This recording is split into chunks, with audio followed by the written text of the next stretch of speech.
그러니까 약사님들 그러니까 이 음식 치유라는 것을 이제 공부를 좀 많이 하셔서 아까 처음에도 말씀드렸지만은 이 사회는 이제 어쩔 수 없이 우리가 원하던 원하지 않던 이 세상은 이미 바뀌어가고 있는 것은 분명한 것 같아요. 그래서 내가 음식 치유가 좋다고 얘기하는 것이 아니라 사회 소비자들이 똑똑해지고 지혜로워지면서 약물에 대한 어떤 한계성, 그 다음에 어떤 음식의 중요성들을 거꾸로 인식하고 지금 사회에 많은 사람들이 지금 이 방법을 지금 찾고 또 이렇게 상담받기를 원하고 있습니다. 그러니까 매우 중요한 시기라고는 생각이 들고요. 이제 공부를 하시면서 인지하시겠지만은 이 음식 치유는 이렇게 뭐에는 어디에는 뭐가 좋다 하는 단답식이 아니고 우리 인체를 잘 이해하고 병리를 잘 이해하되 단지 처방만을 음식으로 하겠다는 겁니다. 그러니까 이 어떤 원리를 이해를 하시는 것이 매우 중요한데 그게 어쩌면 오늘 첫 강의에 전부 다 어쩌면 오늘 강의가 처음부터 끝일 수도 있을 정도로 오늘 첫 제가 전달하려고 하는 이야기를 잘 이해를 하셔서 무엇을 하려고 하는가, 도대체 무엇이 잘못됐기 때문에 우리 몸에 질환이 찾아오는가, 이거에 대한 먼저 이해도를 충분히 갖는 것이 중요하다고 생각을 합니다. 그 다음에 거기다 살을 붙여가고 접근 방식을 찾아내는 방식이 좋다. 그렇지 않고 그냥 단순하게 뭐에는 뭐를 써야 되나요? 뭐에는 보리새싹을 쓸까요? 민들레를 쓸까요? 이게 아니고 원리를 먼저 이해를 해주는 것이 굉장히 좋겠다 하는 생각이 듭니다. 이제 우리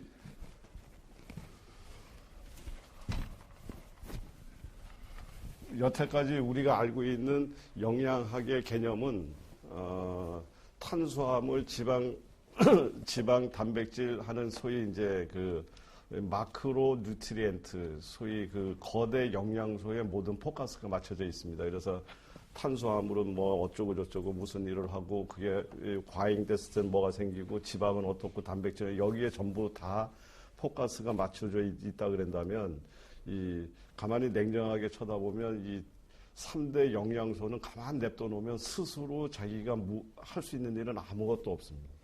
그렇죠? 단백질 덩어리가 스스로 뭔가를 변형이 일어날 수도 없고 머리카락을 스스로 혼자 만들어지는 것도 아니고 거대 영양소가 할 수 있는 일은 아무것도 없습니다. 누가 있어야지 되느냐 하면 일꾼들이 있어야지 되는데 이게 마이크로 뉴트리엔트예요. 마이크로 뉴트리엔트의 개념을 우리가 이제부터는 이해를 좀 더 많이 하고 넘어가야 되겠다 이런 생각입니다. 그래서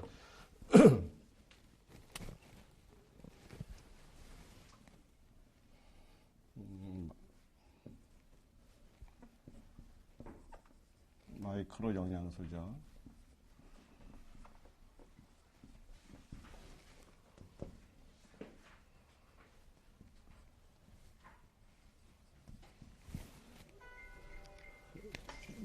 미네랄을 포함한 식물 영양소, 미네랄을 포함한 파이토케미칼류라든가 이런 어떤 실제 우리 몸에 들어와서 일을 하고 어떤 대사에 영향을 직접 끼치는 이러한 부분에 대해서 조금 더 관심을 갖고 깊게 들여다봐야 어떤 질환이 보이고 질병이 보이지 않을까 이런 생각입니다. 그래서 특히 이 마이크로 뉴트리엔트와 관련해서 우리가 관심을 가져야 되는 건 앞으로 하나하나 더 짚어나가겠지만은 마그네슘이라든가 유황이라든가 칼슘이라든가 칼륨이라든가 이러한 것들은 매우 중요한 영양소인데도 불구하고 실제 우리가 생활을 하다 보면 지금 우리가 먹는 음식들의 대부분들은 이게 없죠. 미네랄이 거진 들어있지 않기 때문에 결국은 내가 아무리 좋은 영양소와 좋은 음식을 먹어도 우리 몸에서 대사를 시키지 못하고 전부 노폐물로 남기 때문에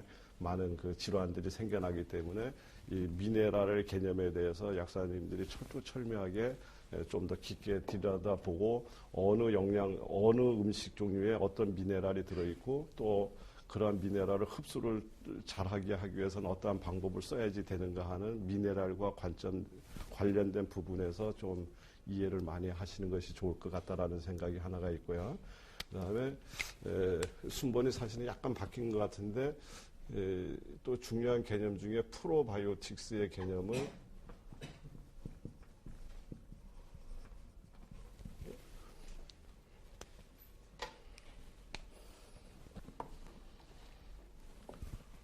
프로바이오틱스의 개념에 대해서 우리가 깊게 인식을 또 하셔야지 되는데 우리 인체를 이루고 있는 세포의 수는 얼마나 되죠? 약 60조 정도의 세포로 이루어져 있는데 우리와 더불어 살고 있는 미생물의 수는 약 100조 정도로 알려져 있습니다. 그래서 실제는 우리가 생각할 때 내 몸속에 60조의 몸덩어리에 100조의 미생물이 살고 있다고 생각을 하지만 실제 미생물의 입장에서 쳐다보면 우리 60조는 자기네가 살고 있는 토양, 땅이나 마찬가지다.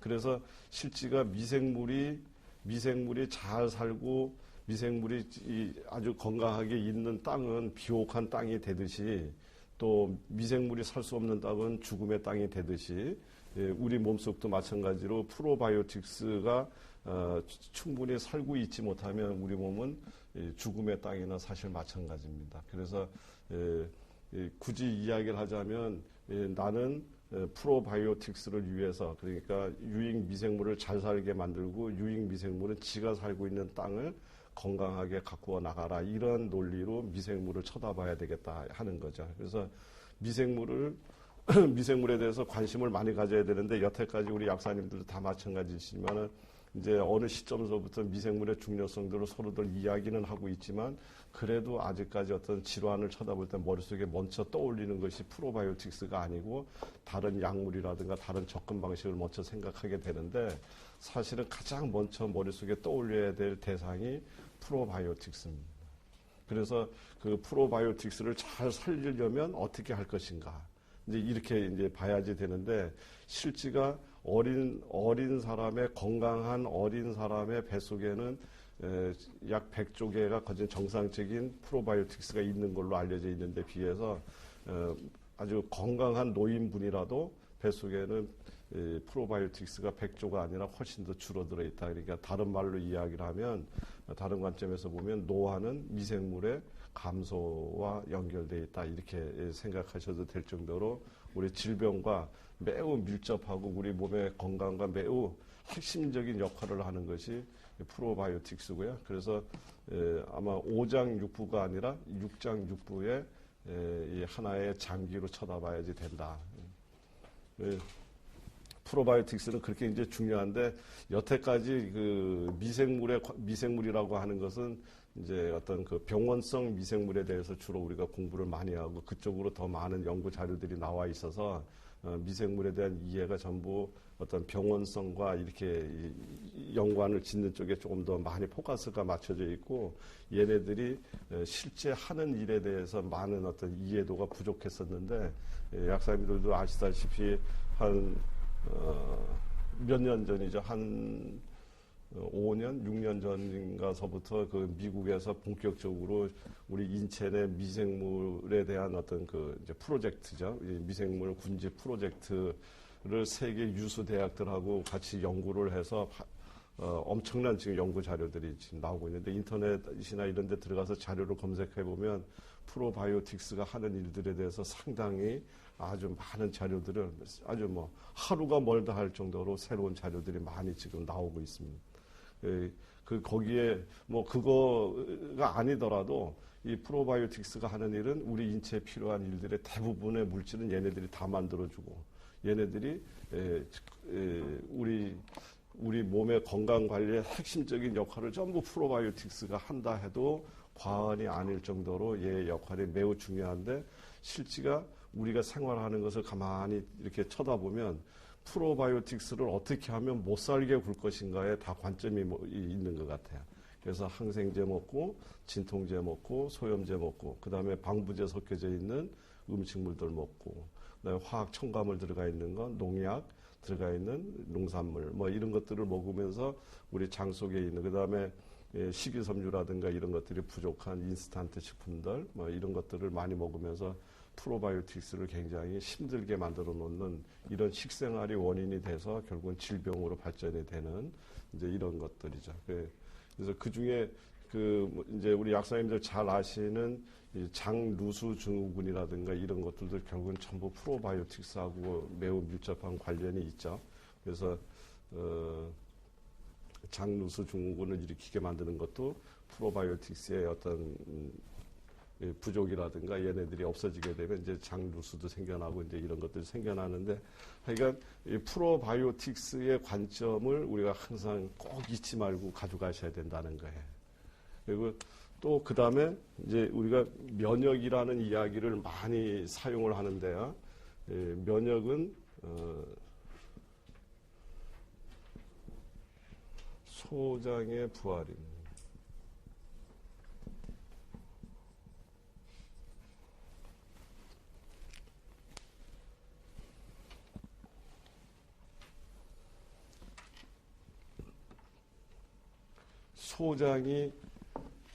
소장이 살아나야 면역이 살아나는 거죠. 그래서 우리 몸 안에 이제 입으로 음식을 먹었다고 하더라도 위에서 소화가 돼서 이제 장으로 내려가서 장에서 흡수가 되면 실질적으로 우리 몸속에 들어가는 거고, 장에서 흡수가 안 되면 그냥 빠져나가는 거잖아요. 그러니까 결국은 우리 몸속으로 들어가는 마지막 문이 열려져 있는 곳이, 이 문이 관리가 되고 있는 곳이 바로 소장이기 때문에 이 소장은 꼭 이제 우리로 얘기하면 휴전선, 그다음에 동해안, 남해안, 서해안, 인천공항과 같을 정도로 매우 우리 몸의 면역을 담당하는 핵심적인 역할을 이제 소장이 담당하고 있죠. 그래서 면역세포의 75% 이상이 소장 점막을 중심으로 해서 활동하는 걸로도 알려져 있고요. 그리고 또 실제가 이제 적군을 처음 만나는, 적군을 한 번도 보지 못했던 그 신생 면역세포가 또 우리 회장 부위 그 주변에서 훈련을 받고 우리 소장 전반에 걸쳐서 이렇게 배치가 되는 이런 것들도 지금은 다 밝혀진 사실들이고요. 그래서 소장을 반드시 살려내야지 된다. 그래서 앞으로 요거는 이제 다른 질환을 예를 들면서도 계속 이야기를 많이 하겠지만은, 이 면역이라고 이야기하는 거는 이제 우리가 보통 면역 얘기하면 면역이 강하다, 뭐 이제 이렇게 얘기를 하면 뭐 총 잘 쏘고 태권도 잘하면 면역이 강한 거냐. 면역의 첫 번째 조건이 뭐죠?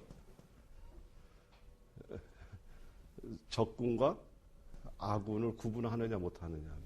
그러니까 이 셀프냐 난셀프냐를 구분을 하지 못하면 얘의 면역의 의미는 상당히 퇴색된다. 그래서 이 장 속 안에, 장 점막 안에서 활동하고 있는 면역 세포들이 바로 이 적군이냐 아군이냐, 셀프냐 난셀프냐를 구분하지 못함으로 인해서 우리 몸속에 들어가야 될 것과 들어가지 말아야 될 것을 구분을 못하는 순간부터 우리 몸에는 극도의 혼란 체계에 빠져버리기 때문에, 이 소장을 부활시킨다는 말은 면역 체계를 정상화시킨다는 말과 동일한 말인데, 그 말의 핵심은 뭐냐면 셀프냐 난셀프냐를 구분하게 만들어주는 것을 의미합니다. 그래서 셀프냐 난셀프냐를 구분하기 위해서는 그러면 소장에 있는 면역세포는 그와 같이 훈련이 가능하냐라는 것을 우리가 이야기를 나눠야지 되는데, 훈련이 가능하다 그 뜻입니다. 그래서 잘못 인지된 적군을 그러니까 아군이냐 적군이냐 하는 것을 어떤 교육을 통해서 새롭게 편성시켜 줄 수 있다. 그렇기 때문에 우리가 얼마든지 이런 어떤 면역 체계에서 생겨난 질환을 얼마든지 치료를 할 수 있다, 그런 개념입니다. 이해되시죠? 근데 대부분의 지금 나타나고 있는 질환들의 대부분은 면역 체계 이상에서 오는 겁니다.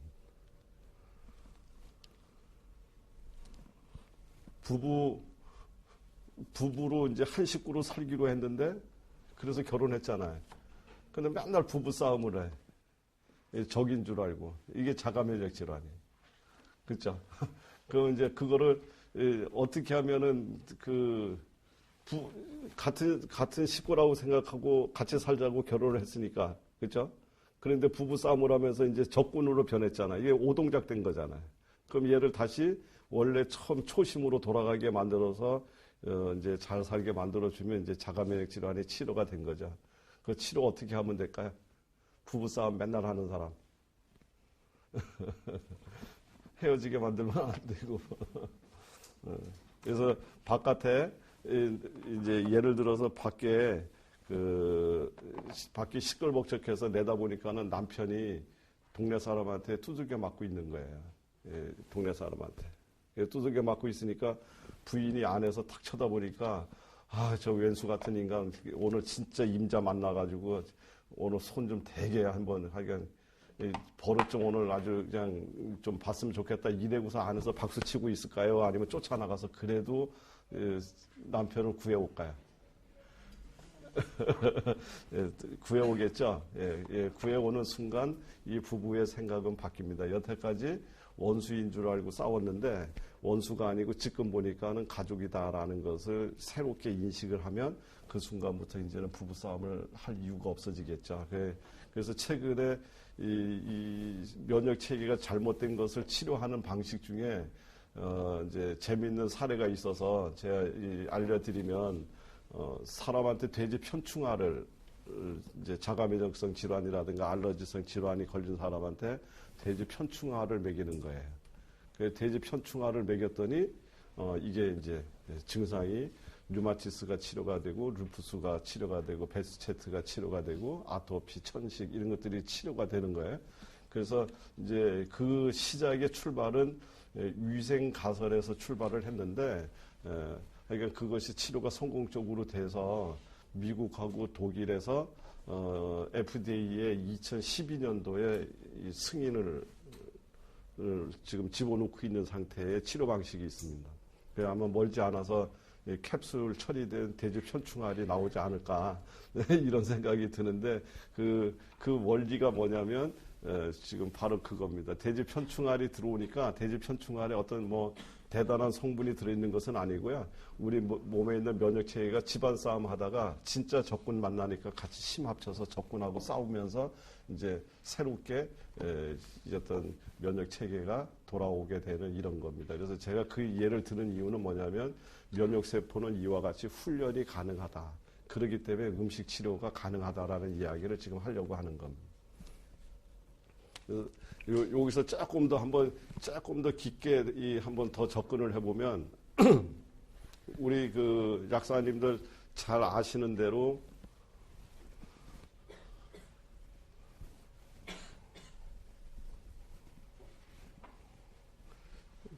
이 점막에서 면역 세포들이 이렇게 활동을 하잖아요. 근데 활동을 하는데 우리가 먹었는 음식이 이제 우리 몸속으로 이렇게 들어가야지 되는데 이 장이라고 하는 데는 이 장이라고 하는 것을 다른 말로 이야기하면 뭐 하는 데냐면 내가 먹었는 음식을 최종적으로 우리 몸속으로 들어갈 수 있도록 숙성시켜주는 장소죠. 그러니까 여권을 발급해주는 장소다 이렇게 생각하시면 더 좋을 것 같아요. 손님들하고 상담을 하실 때. 그래서 여기는 음식물이 들어와서 숙성이 돼서 쓸모있게 변할 수도 있고 그래서 영양분으로 갈 수도 있고 얘가 부패가 돼갖고 독소로 만들어질 수도 있습니다. 그러면 장은 어떤 곳이냐면 숙성시켜서 영양분으로 만들어서 우리 몸속에 들어갈 수 있게 만들어주는 장소가 바로 장이어야지 되는데 이 장이 숙성이 되려고 그러면 첫 번째 조건이 뭐죠? 숙성이 되려면 따뜻해야 되죠. 장이 따뜻해야 됩니다. 차가운 상태에서는 절대적으로 숙성이 이루어질 수가 없기 때문에 이 장이 따뜻해야 되고 그 다음에 또 숙성이 이루어지기 위해서는 췌장 효소라든가 소장의 프로바이오틱스들이 이렇게 여러 가지들이 힘을 합쳐서 얘를 완벽하게 숙성시켜서 우리 몸속에 넣어줘야지 되는데 어떤 췌장 효소가 부족하다든가 그 다음에 프로바이오틱스가 여러 가지 약물이라든가 이런 거에 의해서 손상을 받거나 속이 자꾸 냉해져 있는 상태에서는 얘네들이 숙성이 올바로 이루어지지 않으니까 전부 독소들이 우리 몸속에 들어가면서 문제는 그때부터 시작되는 거죠. 독소가 들어가면서 얘도 망가뜨려 놓고 여기도 망가뜨려 놓고 이 안에 이렇게 이쁜 형태로 이렇게 들어와야 될 영양분들이 이렇게 이런 형태로 들어오게 되면 이런 형태로 들어오게 되면 여기에 있는 면역 세포들이 어떻게 되죠? 쫓아가서 얘네들을 이제 없애는 과정이 생겨나겠죠. 없애는 과정이 이렇게 생겨나면 이때 여기에 와서 없애는, 그러니까 얘네들을 없애느라고 싸우는 세포들 중에 TH1, TH2. 이제 제가 보통 이제 그 손님들하고 이야기를 할 때 이제 이런 얘기를 해요. 이런 이제 설명을 할 때는 뭐라고 이야기를 하냐면, 인천공항을 통해서 여권이 없는 사람들이 굉장히 많이 들어왔다고 가정을 하고, 이제 이렇게 여권이 없는 사람이 인천공항을 막 통과해서 많이 들어왔는데, 그런 뉴스를 접하고서 바깥에 나가봤더니 그 길에 그냥 군인들이 쫙 깔렸어요. 군인들이. 그러면은 인천공항을 통해서 누가 들어왔다는 거예요? 예, 국가 안보에 문제가 될 만한 사람이 지금 인천공항을 통과해서 들어왔다. 그래서 그거를 잡기 위해서 군인들이 나온 거죠. 예. 근데 군인이 아니고 경찰들이 쫙 깔렸어. 이거는 국가 안보의 문제가 아니라 치안과 관련된 누군가가 뭐 마약을 들고 들어왔던, 뭐를 들고 들어왔던, 하여간 치안과 관련된 애들이 들어왔을 거라고 이렇게 짐작을 하듯이, 우리 몸 안에는 군인과 같은 역할을 하는 면역세포가 있고 경찰과 같은 유사한 기능을 하는 면역세포가 있는데, 이 TH1은 군인입니다. 그리고 TH2는 경찰이죠. 그래서 얘네들을 없애는데 작전을 TH1이 훨씬 더 많이 나타나서 얘네들을 공격하기 시작하면 얘는 차칫하면 자가 면역성 질환으로 발전될 확률이 굉장히 많은 상황에 노출되어 있는 거예요. 그리고 TH2가 나와서 얘네들을 없애고 얘네들하고 대항을 하기 시작했다면, 그거는 알러지성 질환이 아토피라든가 천식이라든가 두드러기라든가 기타 알러지성 질환에 노출되기가 쉬운 상황이다, 그 뜻입니다. 예. 근데 제가 왜 여기서 이 이야기를 구체적으로 조금 더 진행을 해보느냐 하면,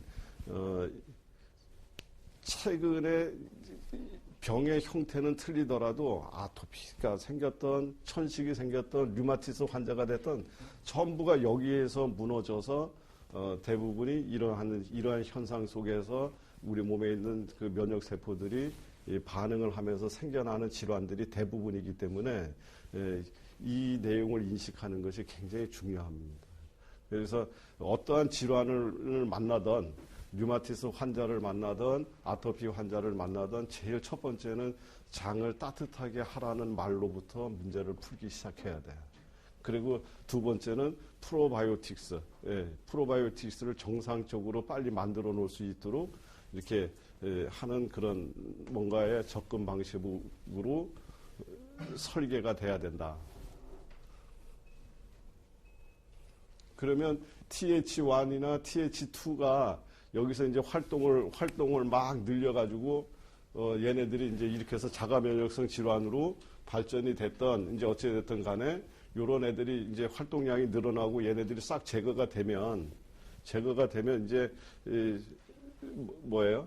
스탑을 해야 될 거 아니에요. 그죠? 이제 작전이 끝났으니까 도로 원위치해라고 명령을 내려주는 세포가 누구죠? T 헬퍼 세포, 그죠? 총사령관 T세포가 이 명령을 내려서 이제는 제자리로 돌아오라라고 이야기를 해야 되는데, 그 명령을 내리지 않거나, 이제 앞으로 저런 정도의 꽃가루가 들어오면 싸우지 않아도 돼라는 명령을 내려주면 너무나 좋은데, 그 명령이 안 나가게 되면 얘네들은 끊임없이 내 생명과 관계없다 하더라도 걔랑 계속 싸워요. 그래서 아토피가 일어나고 알러지 증상이 일어나고, 그러면 그 증상은 시간이 가면 갈수록 전부 자꾸 늘어납니다.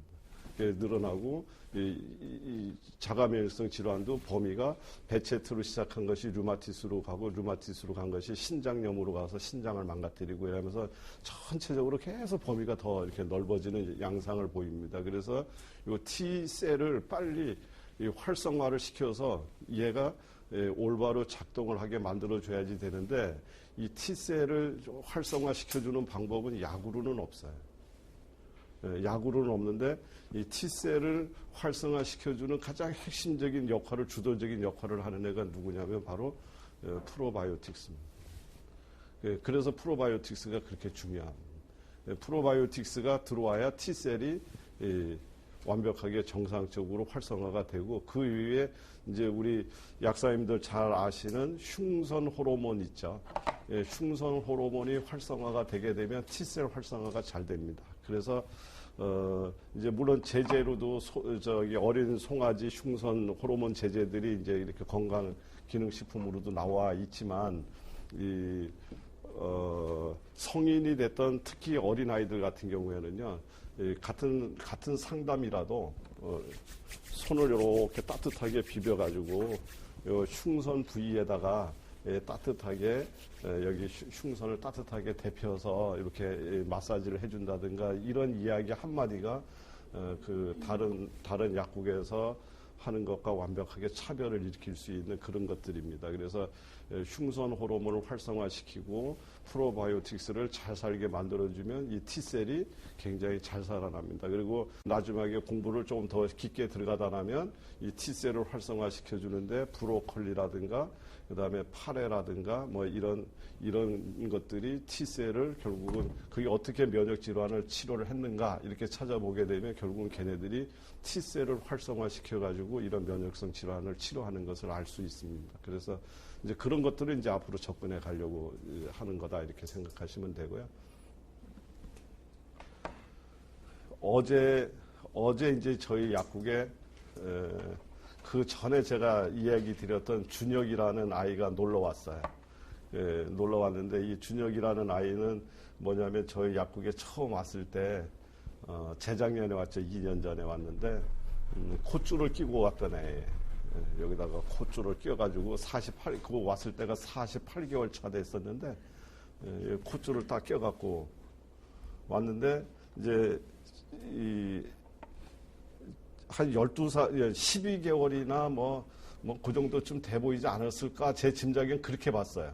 그랬는데 그게 48개월 차 아이였었고 코에다가 콧줄을 끼고 그 애기 아빠하고 이제 젊은 부부가 들어왔는데 애기 아빠가 안고서 이렇게 들어왔어요. 그래서 그거를 쳐다보고 이제 저 같은 경우 본능적으로 애들이 좀 이렇게 좀 하면 마음이 그냥 또 황창하고 무너지는 것 같아.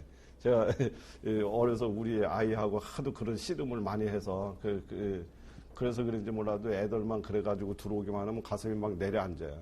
그래서 도대체 왜 그랬느냐 이랬더니 이제 대답이 많이 시군퉁하더라고요. 뭐 그냥 왜 똑같은 상황을 자꾸 말대답해 주기가 싫은 거고 자기 아이가 누구한테 관심을 쓰이고 있게 만들고 있다는 사실 자체가 싫은 거예요. 그 부모는. 그러니까 뭐 후닥닥하고 자기네 필요한 것만 사갖고 그냥 나갔는데 제가 거기다 뒤에다 대고 이야기를 했어요. 꼭 한번 상담하러 오라고.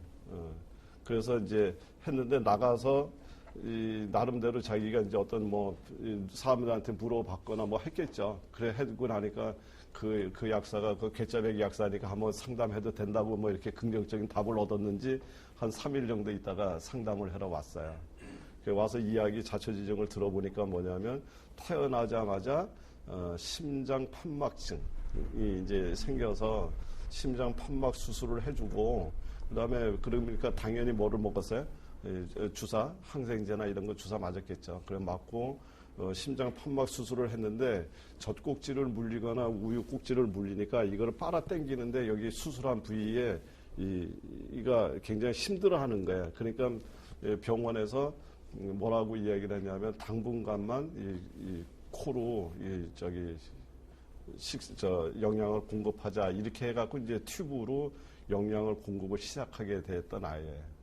근데 이제 문제는 그러고서 끝났으면 괜찮은데 무슨 문제가 생겼냐면 얘가 태어나자마자 제왕절개를 해서 난 데다가 그런 데다가 심장 판막 수술을 하고 이걸 다 하면서 이 소장이 이 파이에르설이 만들어지기 전서부터 이미 얘는 모든 것이 다 무너져 버리네.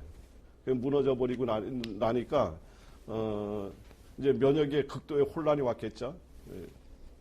밥을 먹어도 알러지가 일어나요. 밥을 먹어도. 그리고 먹을 수 있는 게 거진 없어. 먹으면 다 알러지가 일어나고 막 그냥 입을 부르트게 만들고 이러니까 이 사람이라는 게 본능적으로 입에다가, 애기라는 게 입에다가 손이 들어가는 게 본능이잖아요. 근데 얘는 본능적으로 입으로 들어가는 것은 절대 안 해. 들어가면 자기를 괴롭힌다는 걸 알고 있으니까 이걸 안 하는 거예요. 예. 이제 그런 애가 이제 왔어요. 그래서 보니까 너무 딱하잖아요. 근데 제 눈에는 뭐를 곤쳐주면 될 거라는 것이 눈에 보이는 거잖아요. 그래서 우리 약사님도 다 보이잖아요. 여기를 곤쳐주면 되는 거잖아요. 그래서 여기를 해결을 해줘야 되겠다는 생각이 이제 들어서 한번 시작하자고 했는데, 제가 처음에 준 거는 그냥 미강액에, 다른 거 하나도 안 주고 미강액만 주고서 이 안에 프로바이오틱스가 빨리 회복되고 나름대로 장내 환경이 조금 더 좋아지기를 기다리느라고 그것만 줬어요. 그랬더니 그거를 가져가갖고 처음에는 뭐 주사 바늘에다 놓고서 몇 cc씩 뭐 이렇게 먹였다고 하더라고. 처음에 이게 도대체 뭔가 싶어갖고, 그래서 이제 나중에 점차적으로 양을 늘려가지고 미강액을 먹게 만들고요. 그 다음에 이제 적당한 시간이 지났어요. 그러고 나니까 대변 색깔도 좋아지고 냄새도 좋아지고, 그 아이가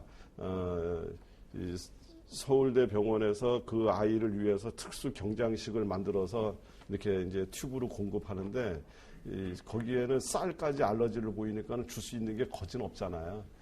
없으니까 뭐 야채나 과일 중에서 일부 아주 선별해갖고 그거를 삶아갖고 이렇게 해서 만들어서 갈아서 주는데, 그게 한 달에 100만 원이야. 액수를 떠나서 그거를 갖다가 줘도 이 아이한테 그게 완벽하게 알러지가 없는 게 아니라 있어요. 있고 그거를 먹게 되면 애가 순간순간 경직이 되더라고요. 그리고 순간순간 토해. 그러니까 이 주사 바늘로 이래가 꽉 하고 짜놓아주면 얘가 순간 딱 경직이 돼갖고 가만히 있다가 이제 또 움직이려고 그러면 또 이렇게 꽉 넣어줘. 넣어주고 이제 식사가 어느 정도 다 되고 나면 얘를 등을 이렇게 탁탁탁탁 두들겨주면 한 모금을 토해. 그래야 이제 식사가 상황이 끝나는 거예요. 그러니까 여기 속에서 완벽하게 그것마저도 못 받아주고 있는 거예요. 그런데 미강액을 계속 먹였는데 그 증상이 없어진 거예요. 이게 토하는 증상이. 그러니까 그 애기 엄마 아빠가 이거 어쨌든 간에 뭔가가 기분이 좀 긍정적인 방향으로 가고 있다라고 생각을 하고 계속 이제 상담이 이제 진행이 됐는데, 그래서 이제 그 다음에 프로바이오틱스를 적극적으로 더 이제 늘리고 장내 환경을 좋게 하려고 우리 얘기하는 과일당을 중심으로 해서 이제 바나나 하고 이런 것들을 삶아가지고 갈아가지고 거기다가 조청 아시죠? 우리 소건중탕 개념에 조청을 딱 타가지고 줬어요. 그랬는데 그거를 먹고 나서 아이가 토하고 하는 증상이 아주 확연하게 줄어드는 거예요. 그래서 이제 그 과일당에다 조청 주다가 나중에 이제 한번 시도를 이제 한번 해보자 이래서 부드러운 연어 쌀을 갖다가 살짝 집어넣어서 또 삶아서 해줬어. 그 과일당에다가 같이.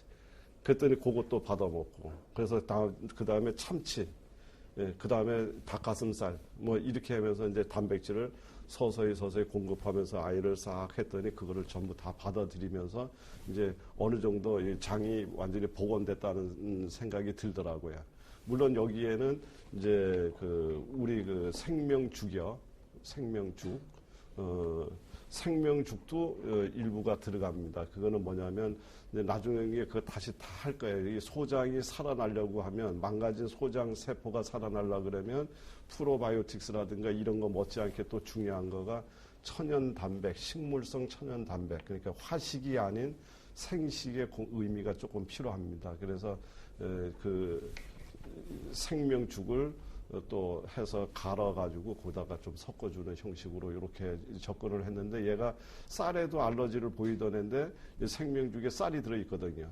근데 쌀에서 알러지를 안 보이더라고요. 그래서 여기가 어느 정도 정돈이 되고 있구나라는 걸 판단을 해서 결론은 이제 그 아이를 이제 대부분의 음식을 먹을 수 있는 상태로 만들어 놨어요. 근데 그게 어디까지는 코로 가는 거잖아요.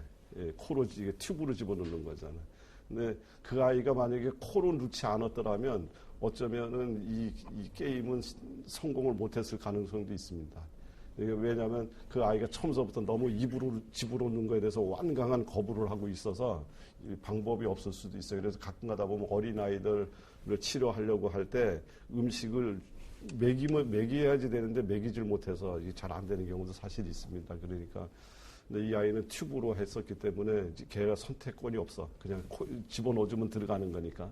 그래서 오히려 좀 더 치료 속도가 빨리 회복되지 않았나 이런 생각도 들기는 하는데, 그래서 이제 그 아이를 전부 다 대부분의 알러지 증상이 사라지도록 장을 복원시켜주고, 그래서 다 잘 됐는데 이 콧줄을 빼는데 어려움이 엄청나게 많았어요. 이 콧줄을 빼고 나니까 아이가 입으로는 절대 안 먹으려고 그래. 입으로는. 그래서 막 그냥 이틀을 굶기면서까지 애가 까무러쳐 가면서도 입으로는 안 누르려고 그래. 그래서 병원에 가서 링거에 꽂아가지고 링거에 맞게 만들고, 그래서 그 부모가 도로 이걸 껴야지 되지 않느냐.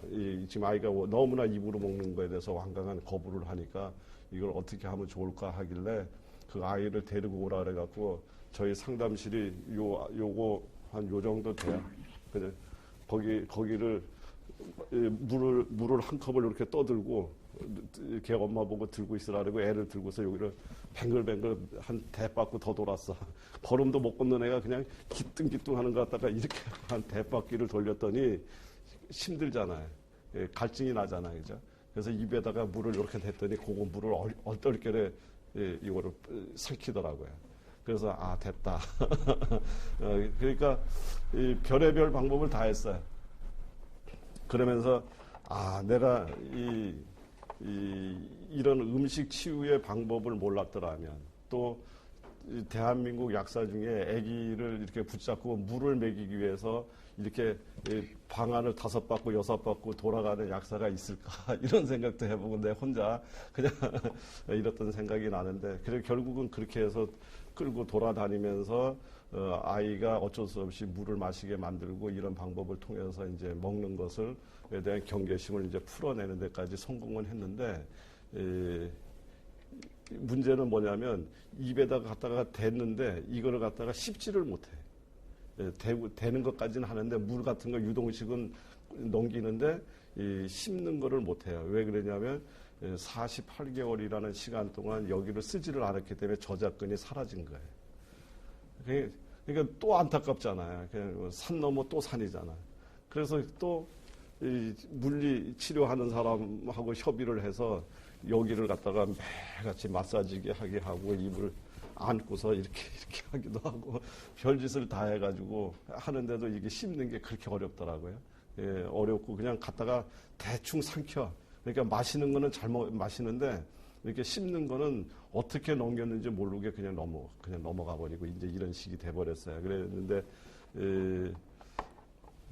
얼마 전서부터 이제 조금씩 이렇게 씹는다라고 이야기를 하더라고요. 그런데 어제 이제 왔는데 보니까는 눈동자가 이렇게 여기를 오랫동안 씹지 않으니까 어떤 문제로 또 발전이 되느냐면 이 머리에 애들 뇌성 마비 오는 애들 모양으로 머리가 발달되지를 않고 기능이 자꾸 떨어져 가고요.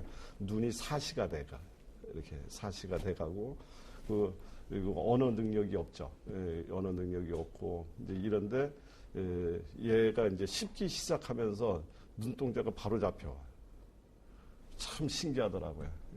어제 왔는데 눈이 아주 그냥 이게 거진 이제 95% 정상인 애들, 자세히 나처럼 히스토리를 모르는 사람은 그 눈을 보고서 이렇게 이상이 있어 보인다라는 생각이 안 들 정도로 눈동자가 거진 정상적으로 다 왔더라고요. 그래 왔고 지금은 이제 선생님, 엄마, 아빠 이런 정도의 이제 언어 구사가 되고 하는데 아직도 씹는 거는 자신이 없어서 하는데 그래도 고기 같은 거 이렇게 조금 집어넣으면 한 2번, 3번 씹어서 넘긴다고 하더라고요. 그러니까 그런 어떤 보람도 있고요.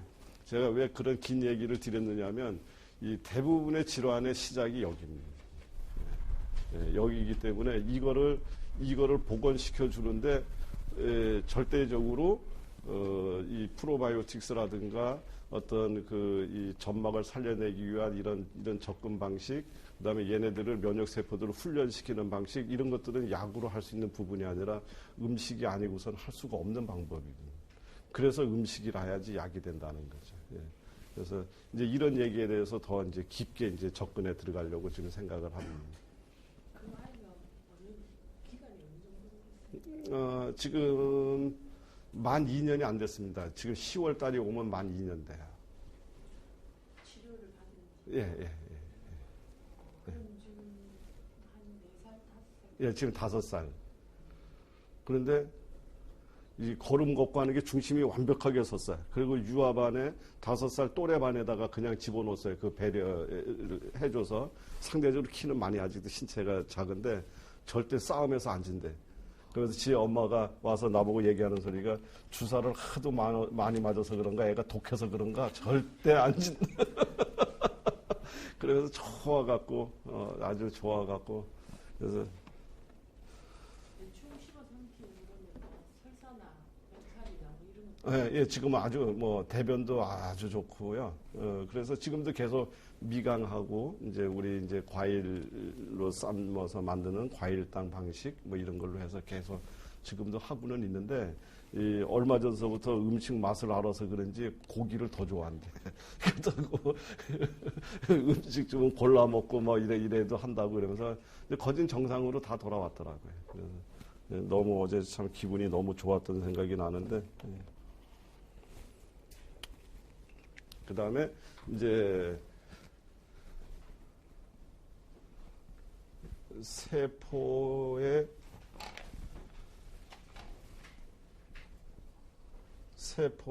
정상화, 세포 부활이라고 그럴게요.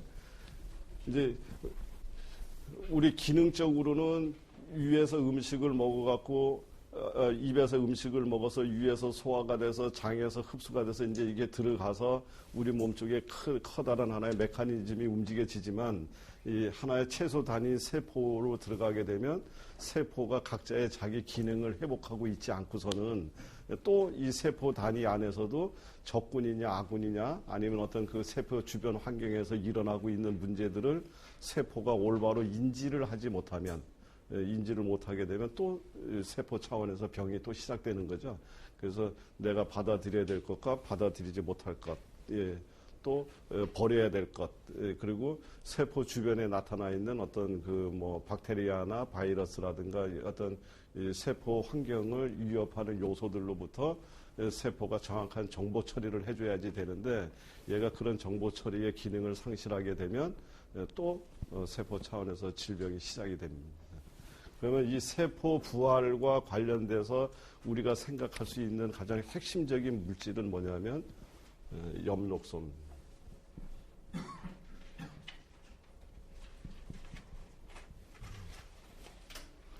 엽록소를 잊어버리고서는 세포 환경을 정상화시킬 수가 없는 것 같아요. 엽록소라는 거는 뭐죠? 태양 에너지를 저장하는 거잖아요. 그러니까 우리 이 지구상에 살아있는 모든 생명체는 결국은 태양 에너지 없이는 살 수가 없는 거죠. 태양 에너지를 먹고 사는데 그러면 사람은 태양 에너지를 어떻게 먹고 살을까요? 식물이 저장해 놓은 태양 에너지를 우리가 먹어서 우리 몸 안에서 새로운 형태로 전환을 시켜서 사용을 하는 거죠. 그러니까 결국은 다 너나 나나 할 것 없이 이 태양 에너지를 먹고 사는 거고 태양 에너지를 저장하고 있는 핵심 물질이 핵심 장소가 엽록소이기 때문에 세포를 살리려고 생각을 했을 때 망가진 세포를 살릴 때 엽록소를 머릿속에 떠올리지 않고서는 세포를 살린다라고 얘기하기가 어렵다 그 뜻입니다. 그래서 엽록소를 항상 머릿속에 떠올려야지 되는데 엽록소는 그냥 우리가 막연하게 생각하면 이제 식물의 그 태양 에너지를 저장하는 그냥 모든 식물이 갖고 있다 이렇게 얘기를 할 수 있지만 같은 식물들이라도 엽록소를 많이 갖고 있는 애들은 어디에 있을까요? 예를 들면 양지 바른 곳에 사는 식물, 그 다음에 음지에 사는 식물, 그 다음에 바다에 사는 식물 셋 중에서 누가 엽록소를 가장 많이 갖고 있을까요? 바다. 네, 그렇죠. 바다에 있는 식물들이 가장 많이 갖고 있죠. 왜냐하면 이 엽록소를 그러니까 태양 에너지를 저장하기가 매우 불리한 입장에 있는 애들이잖아요. 그러니까 햇볕에 양지 바른 데 있는 애들은 여건이 좋으니까 엽록소 만드는 공장 많이 안 갖고 있어도 얼마든지 자기네는 살아가는데 문제가 없는데 바닷속 식물들은 엽록소 공장을 많이 갖고 있지 않으면 태양 에너지를 저장할 수가 없기 때문에 상대적으로 상당히 엽록소가 풍부하게 갖고 있습니다. 그래서 실치가 8회라든가 뭐 8회 같은 걸 기준으로 따지면 시금치의 한 10배 이상의 엽록소를 갖고 있습니다. 그러니까 8회니 뭐 김이니 또 미역이니 뭐 이런 그래서 엽록소와 관련돼서 우리가 생각할 때 식물도 생각을 하는 거지만 더불어서 그 해조류에 대해서 생각을 조금 더 생각을 해 놓으시면 더 좋을 것 같다는 생각이 있습니다.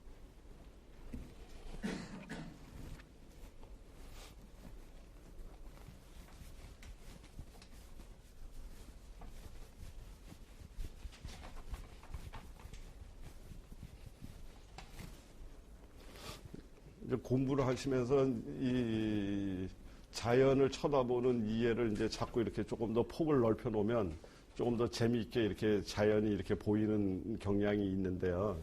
그 예를 들면은 사막에 사는 알로에 같은 경우에는 물이 없는 지역에서 사니까 그 알로에는 무슨 기술을 가져야 거기서 살 수 있죠? 물을 저장하는.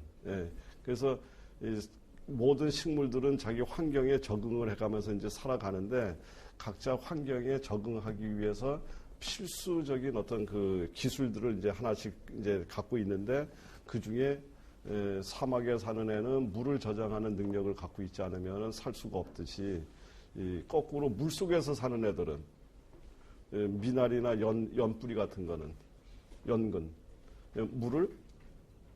물을 바깥으로 버리는 배출하는 능력이 없이는 그 안에서 살 수가 없죠.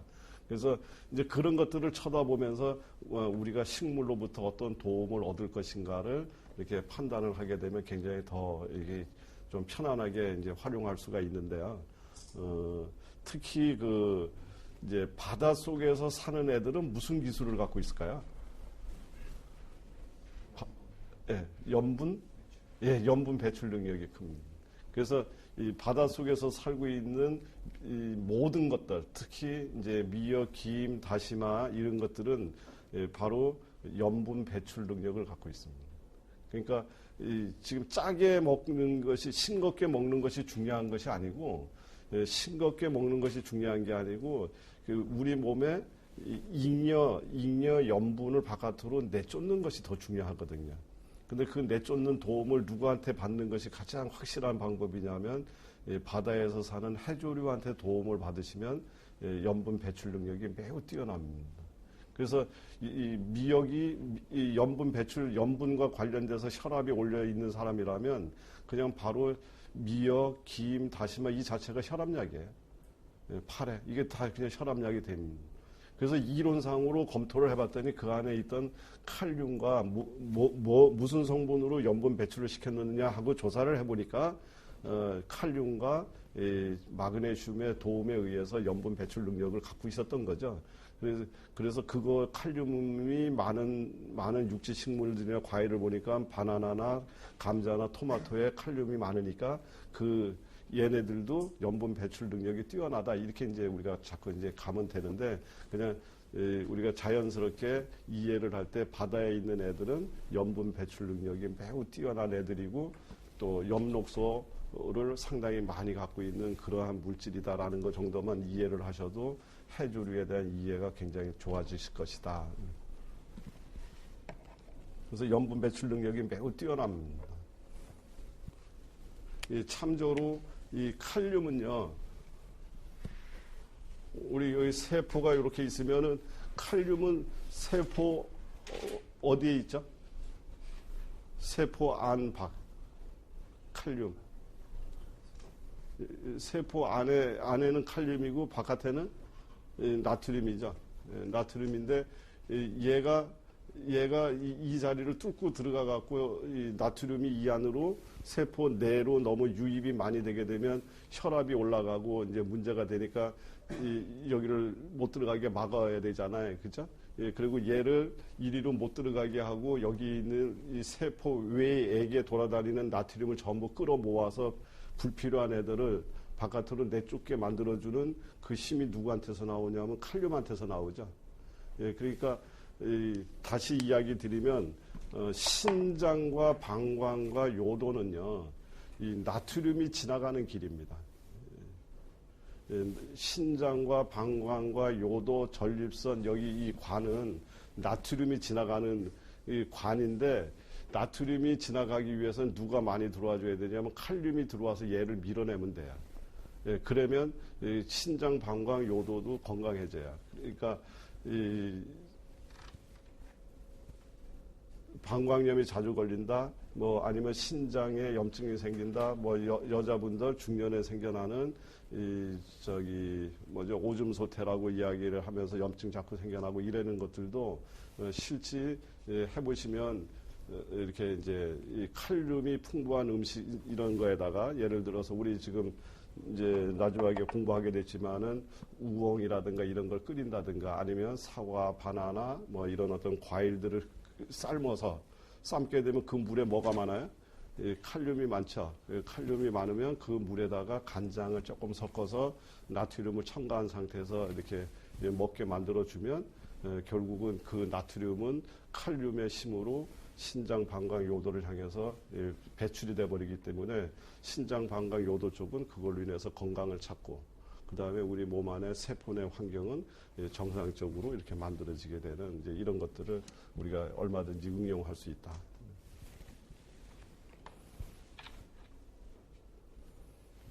이해되시죠?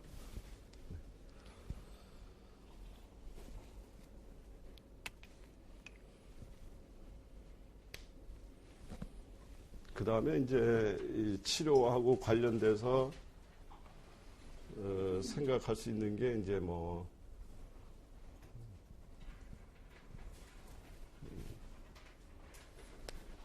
마음 다스리기죠.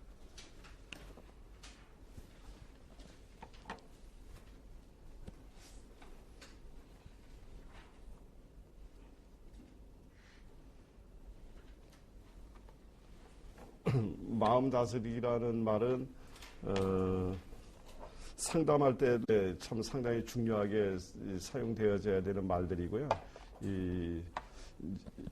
대부분의 질환을 갖고 있는 사람들, 이제 계속 이야기지만 만성 질환을 갖고 있는 사람들을 만나면 대부분이 어디가 문제가 많이 생겼느냐면 장 쪽에 문제가 생긴 사람들이 만성 질환을 갖고 있을 확률이 높잖아요. 그런데 이 장 쪽에 문제를 갖고 있는 사람이 또 문제를 갖고 있는 부분이 뭐냐면 이 마음에 문제가 있어요. 그러니까 이 모든 질환에 마음이 갖는 영향력은 매우 큰데 특히 만성 질환자들이 장이 무너진 것이 가장 큰 원인이 되기 때문에 그 사람들이 상대적으로 마음이 무너져 있는 거죠. 그러니까 이 장이 마음이 꼬여 있는 사람은 장도 꼬여 있고 장이 꼬여 있는 사람은 그냥 마음이 꼬여 있어요. 그러니까 완벽하게 꼬여요. 우리 옛날부터 얘기하기를 뭐야, 그 사촌이 땅을 사면 배가 아프다. 그리고 일이 안 되면 꼬인다, 꼬여. 그리고 또 지독한 슬픔이 오면 단장에 장이 끊어지는 듯한 고통. 그래서 어떤 모든 그 스트레스라든가 우리 생각에 직격탄은 어디에서 받고 있느냐 하면 바로 장에서 받고 있거든요. 장이, 머리가 아니라 장이 우리 생각과 마음의 직격탄을 받는 자리가 이 장입니다. 그래서 이 장은 실질적으로 약사님들 아시는 대로 우리 뇌의 기능이 탑재되어 있는 걸로 이제 지금 알려져 있죠. 그래서 머릿속에서 움직여지는 여러 가지 신경 전달 물질이라든가 이런 것들이 그러니까 머리의 영향을 받지 않고 CNS의 영향을 받지 않고 ENS 장의 독자적인 어떤 신경 전달 물질에 의해서 이 장의 판단도 하고 여러 가지 기능을 수행하는 걸로 이렇게 지금 알려져 있는데, 이제 그런 어떤 증거로 이제 뇌사자한테 음식을 먹게 만들면 뇌사자한테 음식을 먹게 만들면 머리에 통제가 없어진 상태인데도 음식을 소화시키고 흡수해서 자기가 생명을 유지해 나가잖아요. 예, 그리고 또 실험을 이제 통해서 그 장관을 움직이는 약 3,000개 정도의 ENS 신경하고 거기에 연결돼서 들어와 있는 제가 숫자를 정확하진 않은데 한 CNS와 연결되어 있는 일부 신경 그것을 끊어버려도 전혀 생명 유지해 나가는데 전혀 문제없이 활동을 한다 하는 이런 임상들은 나와 있더라고요. 예. 그러니까 이 장은 독자적으로 모든 판단을 대부분 해나가고 있다 이렇게 생각하시면 됩니다. 그래서 그렇게 수행하기 위해서 필요한 신경 전달 물질이라든가 이런 것들을 대부분 여기서 만드는데, 그 중에 대표적인 게 뭐가 만들어지죠? 장에서 만들어지는 대표적인 신경 전달 물질 중에 세로토닌, 그죠? 세로토닌이 여기서 장에서 만들어집니다. 약 95%가 장에서 만들어지고, 그 세로토닌은 우리 잘 아시다시피 그게 행복 호르몬이고, 또 우리 어떤 삶의 의욕을 이제 어떤 생기게 만들어주는 그런 호르몬이 이제 그 세로토닌이죠. 그래서 세로토닌은 저녁이 되면 뭘로 바뀌나요? 걔가 변화가 일어나죠. 뭘로? 멜라토닌으로. 그래서 저녁에 숙면으로 연결되죠. 그래서 이 장을 따뜻하게 만들고 장 안에 유익균이 잘 살게 만들고 장 안에 좋은 어떤 이 장을 따뜻하게 만들고 장의 컨디션을 기본적으로 만들어주면 결과론적으로 행복하고 마음도 편안해지고 잠도 깊게 자고, 깊게 자면 또 면역 체계가 올바로 서서 또 치료가 되고, 이래서 선의 고리를 태우는데, 그게 아니고 이게 나빠져서 잠도 못 자고 잠을 못 자니까 호르몬들도 제대로 안 만들어지고 이러니까 이 악의 고리를 타게 되면 결국은 회복 속도가 그만큼 늦어질 수밖에 없는 거죠. 그래서 이 마음은 이 치료의 탄력성, 회복의 탄력성을 부여하는데 핵심적인 역할을 하는 것이 마음이다. 이렇게 생각하시면 됩니다. 그래서 이 회복의 탄력성을 부여하는데 핵심적인 역할을 하는 게 마음인데, 이 마음을 이제 저 같은 경우는 이렇게 손님하고 상담할 때 이렇게 해요. 그냥 마음을 편안하게 가지셔야 돼요. 마음을 잘 다스려야 됩니다. 이렇게 해갖고는 의미가 별로 없어요. 그래서 제가 이제 이 1분 명상법이라고 이제 이름을 정해놓고 반복적으로 훈련을 하세요라고 이제 이야기를 하는데, 그 얘기가 뭐냐면 이제 이 생각을 하는 거예요. 이제 가만히 앉아서 여자분들 같으면 아침에 일어나서 반드시 세수하고 가볍게 화장하시고 그다음에 편안하게 앉아서 우주 공간에서 아주 따뜻한 햇살, 따뜻한 이 생명 에너지가 나한테 이렇게 쫙 내려오고 있다라고 이제 생각을 하고, 그랬더니 기분이 너무 좋은 거예요. 내 몸 주변이 너무 따뜻해 오고 내 몸에 생명력이 확 들어오는 것 같아갖고 너무 기분이 좋다라고 그런 가상적인 환경을 설정해 놓은 상태에서 눈을 지그시 감고서 이제 명상을 하는 거죠. 그러면서 그런 것들이 좀 마음이 쫙 깔아앉고 이렇게 정리가 되고 나면 이제 생각을 몰아붙여 주는 겁니다. 어떻게 몰아붙여 주느냐 하면 내가 지금 생명 에너지가 들어와서 나를 가득 채우고 있는데, 내가 의식을 하였거나 의식을 하지 못한 무의식 상태에서 나를 억압하고 나를 고통받게 만들고 나를 힘들게 만들고 나를 병들게 했던 모든 것들이 이 순간 다 사라지고, 나는 지금 너무나 편안하고 너무 행복하고 너무 뭐 따뜻하고 뭐 이렇게 좋은 말들을 쭉 이렇게 달아맨 다음에 그래서 내 몸과 마음은 매일 새롭게 태어나고 있다. 이제 이렇게 마무리를 짓는 소위 자기만의 자기 가슴을 막 울릴 듯한 자기만의 용어를 만들어서, 그래서 요거를 자기 음성으로 녹음이나 이런 것들을 해서 그래서 그거를 틀어놓고 거기에 눈을 지그시 감고 그 소리를 들으면서 거기를 같이 따라 붙으면서 그 생각을 계속 좀 해줬으면 좋겠다 이런 얘기를 해요. 그러면 이제 많은 사람들이 이제 지금 이제 상담하는 분들한테 제가 그 지금 얘기 드렸던 요 예시문을 이제 상담하고 나면 예시문을 하나 프린트해서 주거든요. 가져가셔서 사모님의 아니면 선생님의 용어로 바꾸어서 요렇게 이거를 이제 1분 명상문으로 쓰세요 하고서 이제 드린단 말이죠. 마지막에 오셔서 너무 도움이 많이 됐다. 그게 그리고 자꾸 그렇게 자기를 이제 행복하다, 여유롭다, 내 몸이 따뜻해졌다 이렇게 했더니 진짜 마음이 그렇게 변하고 너무 아주 몸이 반은 이미 다 나은 것 같더라. 이제 이렇게 표현하시는 분들이 참 많습니다. 그래서 이제 요즘에 이제 누구죠? 그 조연아 대한항공 조연아 사건으로 인해서 이 사건 때문에 세상에 갑질이라는 얘기 많이 나오잖아요. 갑.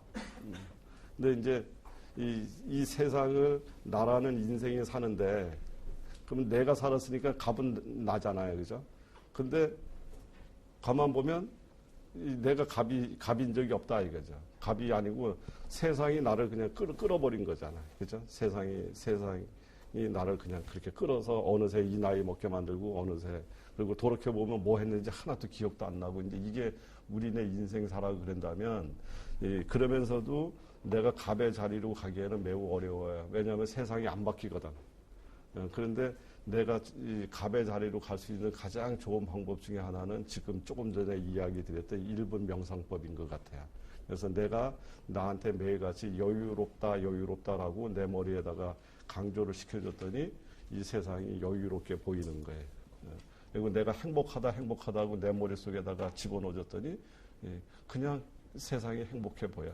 그러면 그게 내가 갑의 자리로 정식으로 들어가는 시간이 아닐까 이런 생각을 해봅니다. 그래서 우리 약사님들도 하시고 저도 이게 하루에 한 10번 정도는 해요. 10번 정도는 해요. 그리고 약사님들도 하시고 손님들한테도 그걸 꼭 활용을 하셔서 이게 예시문 같은 거 하나 만들어서 이렇게 프린트 나눠주시고 이렇게 하십시오. 그래 하시면은 생각보다 효과가 좋아요. 그래 저는 그냥 가만히 눈만 감으면 그냥 바로 그 상황으로 연결돼서 저만의 동영상이 있어요. 저만의 동영상이 있어서 그리로 쭉 따라가면 되는데 처음에 그게 잘 안 되시는 분들은 이제 이렇게 자기 음성으로 녹음을 시켜가지고 그거를 들어가서 이렇게 거기로 따라가게 만든다든가 이런 방법도 하나의 접근 방식이 될 것 같으니까 그래서 제가 1분 명상법이라고 이름을 지어놨습니다. 그래서 이게 이제 마음과 관련된 이야기입니다. 대부분이 다 장이 꼬였어요. 다 장이 꼬였고요. 그리고 암 걸린 사람들은 마음에 뭐가 있어요? 응어리가 있잖아요. 응어리가 있으니까 마음의 응어리도 육체의 응어리도 마음의 응어리가 안 풀리면 절대 풀리지가 않아요. 그러니까 이 마음을 다스리는 것이 제가 보기에는 앞에 여태까지 쭉 이야기했던 거가 49%라면 마음 다스리기는 51%에 해당되는 이야기인 것 같다.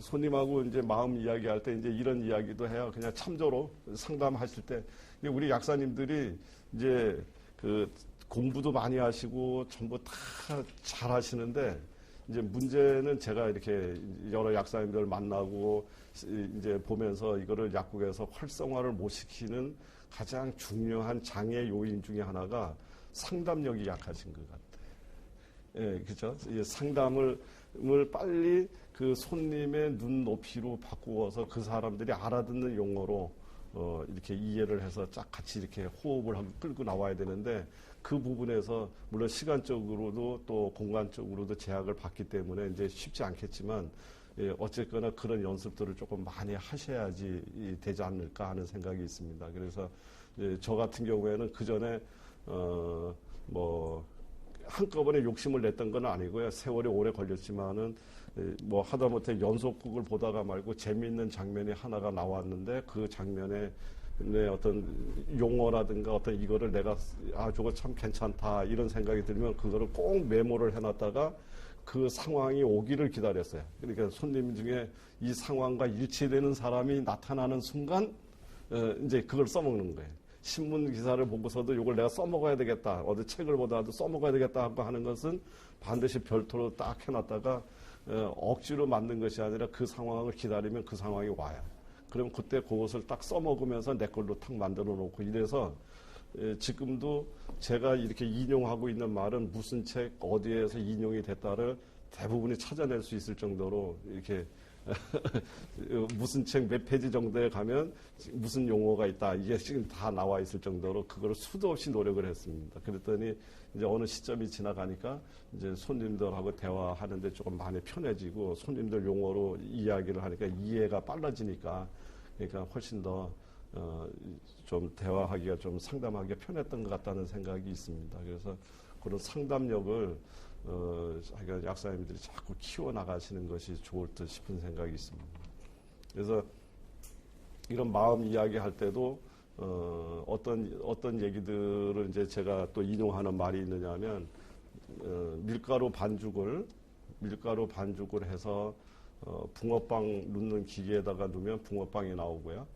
그 다음에 국화빵 넣는 기계에다가 넣으면 뭐가 나와요? 국화빵이 나오죠. 예, 이런 식으로 밀가루 반죽을 무슨 틀에다가 넣느냐에 따라서 국화빵이 되기도 하고 이제 붕어빵이 되기도 한다. 그러면 사람의 모양을 만드는 틀은 무엇일까요? 이렇게 이제 물어보고 사람의 모양을 만드는 틀은 바로 마음이다. 마음인데 국화빵 굽는 기계처럼 보이지는 않지만 우리 마음은 반드시 육체를 통해서 모습을 드러내고 있다. 그래서 슬픔은 슬픈 사람의 모습으로, 기쁨은 기쁜 사람의 모습으로 모습을 드러내고 있기 때문에 이 마음의 틀을 잘 갖고 가는 것이 중요하다.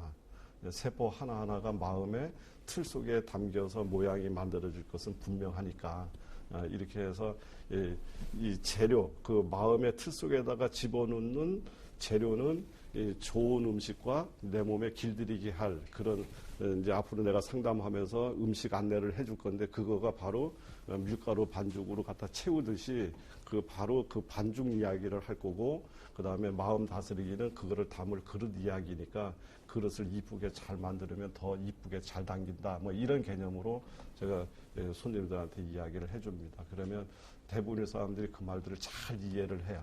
이해를 잘하고 그러면서 그런 상담이 끝났을 때 명상문 이렇게 쫙 만들었던 거 한 장 정도씩 내주면서 요거는 내가 기본 안을 만들어 놓은 거니까 가져가셔서 선생님, 사모님 용어로 싹 바꿔서 가슴이 막 절절히 울리도록 하십시오. 이렇게 하면 일어나서 나가면서 병이 다 난 것 같아요. 이러고 그러니까 그런 것들이 좀 중요한 것 같다는 생각이 있습니다.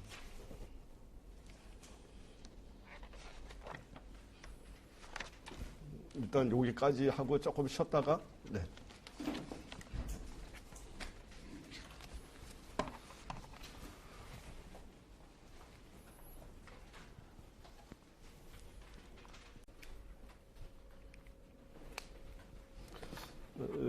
아까 이제 뭐 대략적으로 이야기를 드리면서 또 어떻게 보면 이제 좀 두서도 없이 막 그냥 좀 너무 광범위하게 이야기 드리지 않았나 하는 이런 생각이 있는데 이제 저에 대한 기본적인 생각은 이렇습니다. 그러니까 예를 들어서 이게 낭떠러지기라고 얘기를 하면 여기 사람이 이제 여기서 서서 여기서 활동을 여기서 안전하게 하다가 어찌 잘못돼 갖고 이리로 이제 떨어지게 되는 상황이 만났을 때 이 떨어지지 못하게 빨리 이렇게 받쳐주는 것은 약이라든가 현대의학이 하고 있는 아주 좋은 방법이다. 떨어지지 않게. 그런데 여기에 매달려 있는 것을 다시 이 원위치로 땡겨서 안전한 자리로 옮기는 것은 내가 어떤 음식을 섭취를 하느냐, 무슨 마음을 갖고 사느냐, 이런 거에 의해서 얘가 안전한 자리로 다시 돌아올 수 있다라고 생각을 합니다. 그랬을 때 얘를 약이라고 불러야 될지 얘를 약이라고 불러야 될지는 너무나 자명한. 그러니까 사실은 우리가 먹는 음식이 약으로 발현이 될 때까지 얘가 우리가 얘기하고 있는 약이라고 하는 개념들을 보조제로 사용하고 있다라고 이렇게 인식을 하시는 것이 저는 맞다라고 생각을 합니다. 얘가 절대적으로 이 자리로 이동시켜주지는 않고 내 몸이 회복의 탄력성이 생겨나지 않고서는 절대적으로 이리로 올 수가 없기 때문에 뼈가 부러진 뼈를 의사는 기부수도 하고 여러 가지 방법을 통해서 도와는 줄 수 있지만 마지막 뼈는 각자의 몫이듯이 붙이는 건 몫이듯이 이 안으로 끌고 들어가는 것은 음식이라야지 된다라고 생각을 합니다. 그런 관점에서 음식은 매우 중요한데요. 이제 그 단답형으로 소위 아까도 얘기했지만 뭐 그 사철쑥이 뭐에 좋다, 뭐를 해 먹으면 좋다 이런 식이 아니고 조금은 논리가 살아 있고 어떤 그 우리 인체 생리학, 병리학 개념에서 접근을 이렇게 하는 그런 것들을 가지고서 조금 짜임새 있게 그리고 재현성이 높게 이렇게 해 나가는 것이 이제 우리 푸드 파마의 접근 방식이고요.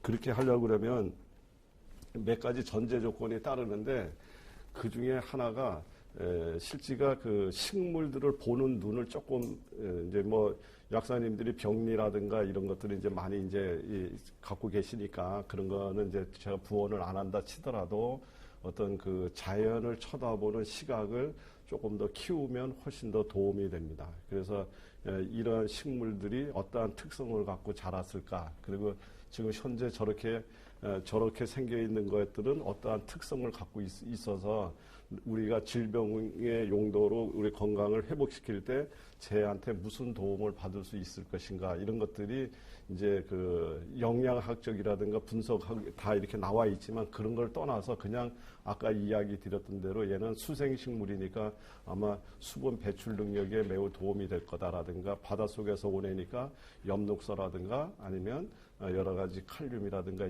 마그네슘 이런 것들이 상당히 많이 들어있을 것이다. 그래서 염분 배출 능력이 뛰어날 것이다라든가 이런 정도의 판단력들은 우리 약사님들이 자꾸 키워나가면 더 재미있게 이런 것들이 이제 보이는 것 같아요.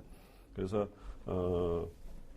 가령 예를 들면 이제 이 보리 새싹 있죠. 보리 새싹이 주로 언제 자라죠? 겨울에 자라는데 겨울에는 모든 그 생명력이 움츠려져 있는 이런 상태인데 또 불구하고 보리새싹은 자연으로부터 에너지를 땡겨가지고 자기 물질의 세계를 키워가고 있단 말이죠. 다른 애들은 아무리 땡겨갖고 갖고 들어와도 물질을 키워나가기가 너무나 힘든데 보리새싹 같은 경우에는 에너지를 땡겨가지고 자기의 본 모습을 키워가고 있을 정도로 땡겨오는 그 힘이 굉장히 강한데 그 땡겨오게 만들었던 근원 성분이 뭘까 하는 거예요. 그게 비타민 C입니다. 그러니까 이렇게 쳐다보면 아주 재미있게 보여요. 그래서 보리새싹 같은 경우에는 우리 주변에 있는 그 어떤 물질들보다도 비타민 C 함량이 매우 높습니다. 그래서 실례로 이 사과의 약 60배 정도 이렇게 이제 들어있는 것들이고요. 그 다음에 그 자체가 생명력 덩어리